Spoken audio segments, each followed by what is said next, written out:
Komisaris Daerah Aceh Taqwallah bersama Direktur Utama Bank Aceh Syariah Haizir Sulaiman memantau pelayanan dan penerapan konsep bersih, rapi, elok dan hijau atau bereh di kantor Bank Aceh yang ada di Kota Sabang. Pemantauan itu dilakukan pada Senin 26 Juli 2021. Adapun kantor yang dikunjungi PLT Komisaris Utama Bank Aceh itu adalah kantor Bank Aceh Cabang Sabang di Jalan Perdagangan, Kecamatan Sukakarya, dan kantor cabang pembantu di Gampung Cotbau di Kecamatan Sukajaya.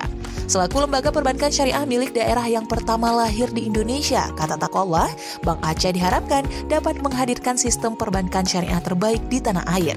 Karena itu peningkatan kebersihan dan kenyamanan kantor menjadi sebuah keniscayaan agar pelayanan berkualitas diterima nasabah. Pada kesempatan tersebut, Sekda juga berbincang dengan sejumlah nasabah yang sedang mengantri. Ia menanyakan seberapa lama mereka sudah menunggu. Kepada pihak bank, ia meminta pelayanan harus cepat dan efisien sehingga nasabah tak menunggu lama. Hadir mendampingi Sekda, Kepala Biro Humas dan Protokol Muhammad Iswanto, Kepala Biro Perekonomian Amirullah, dan staf khusus Gubernur Aceh Wiratma Dinata.